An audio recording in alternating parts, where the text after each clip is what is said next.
এখন ডান্সের কথা বললে বিশেষ করে যতজন আমার গুরুজনেরা এগ্রি হবে তার থেকে কিন্তু বেশিরভাগই হবে আমার ইয়াং জেনারেশন, ছোট ছোট ছেলেরা, কি তাই না?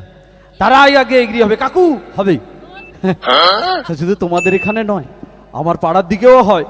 আমার পাড়ারই এক ছেলে, নাম তার কানাই, সে এরকম ডান্স দেখতো, অর্কেস্ট্রা দেখতো, তার মাঝখানে পড়াশোনা, মাধ্যমিক পাস করে আর পড়াশোনা করতে পারেনি।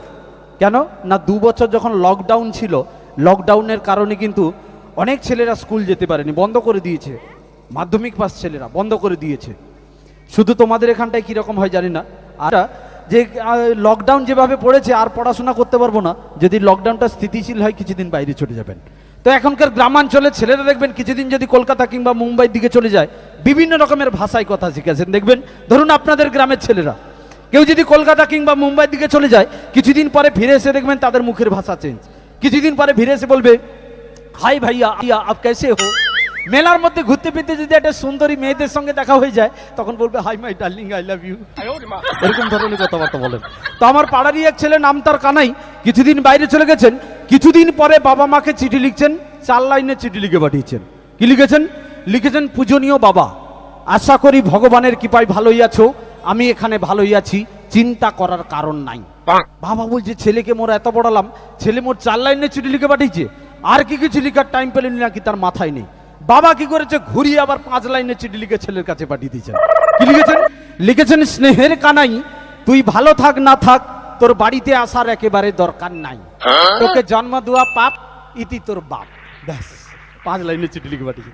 এখনকার গুরু জানেন তো মোবাইলের যুগ বৌদি, দেখবেন এখনকার দেখবেন ছেলেপুলেদের হাতে ঠিক এত বড় বড় মোবাইল থাকে। মোবাইলটা যখন পকেট থেকে বের করাবে দেখবেন যেন হৃৎপিণ্ড বার করাইছে, এত বড় মালটা। হ্যাঁ, ওরা দেখবেন খেতে বসলেও মাল ঘষছে, আর যদি হাঁক দেও বসে ঘষছে। হয় তো মোবাইলটা বের করে কিভাবে কথা বলছে দেখুন। ওরা যখন মোবাইলটা বের করে কথা বলে দেখবেন কিরকম কথা বলে, হ্যালো গেড়ি, কালকে কলাবাড়িতে দেখা করবি তো, তো মোবাইলটা বের করে বাবা মাকে ফোন করছে, হ্যালো বাবা, আমি অমুক দিন বাড়িতে আসছি।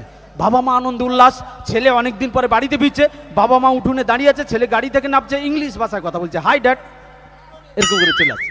সংস্কৃত ভাষায় কথা শিখেছে, বাবা মাকে প্রণাম করছেন, বাবাং তোমরাং কেমনং আছং, সংস্কৃত ভাষায় কথা বলছেন, বাবাং তোমরাং কেমনং আছং।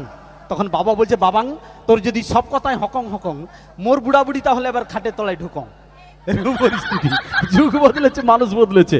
অবশ্যই আমরা একটু বদলে যাব, আর চাইবো ভালো লাগলে একটু জোরদার হাতের ভালোবাসা সবার কাছ থেকে। Thank you so much. দেখতে থাকুন।